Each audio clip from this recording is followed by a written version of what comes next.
A kreativne industrije u razvijenim zemljama donose sve više novca. Svoju kulturnu nišu pronalaze i razvijaju i hrvatski gradovi. O tome kako najbolje iskoristiti kulturne potencijale i surađivati, govorilo se na radnom sastanku mreže kreativnih gradova sa sjevera Hrvatske.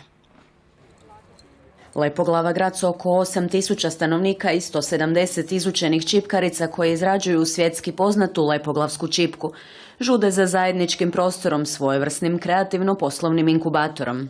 Čipka ne treba biti samo čipka ona za na zid i čipka koja je se radila prije recimo 50 godina. Imamo sad neke nove radionice i neke nove kreativne ideje da čipka bude i čipka uporabne vrijednosti, čipka modni detalj, ali da onda i kod tih naših čipkarica razvijamo taj kreativni dio. Čipka je misao vodilja i čelnim ljudima kada se govori o Lepoglavi kao o kreativnom gradu. Čipka nas vodi jednim zdravim putem promocije Lepoglave u jednom drugačijem obliku. UNESCO je dobar temelj, dobar zalog i smatram da kroz iskorištavanje tih potencijala koje Lepoglava ima u kulturi, ali kroz pojedinaca kulturnjaka koji čine to dobro Lepoglavi, Lepoglava danas sutra može biti na jednoj značajnoj karti kulture Europe. Pomake očekuju kroz suradnju s ostalim kreativnim gradovima Hrvatske. Cilj ove inovativne mreže jest upravo kroz susrete osmisliti modele upravljanja kulturnim i kreativnim resursima. Zato su važni kreativni gradovi koji putem svojih potpornih institucija, putem kreativnih inkubatora, putem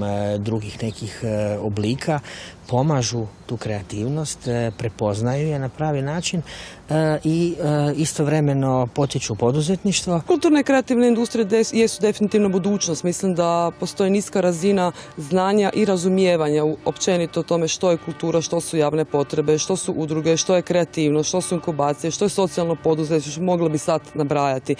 To je jedan proces koji će se svakako desiti, on se ne može desiti preko noći. Sve to, između ostalog, da bi se kreirao identitet gradova na temelju kojeg bi se i konkretno ulagalo u razvoj.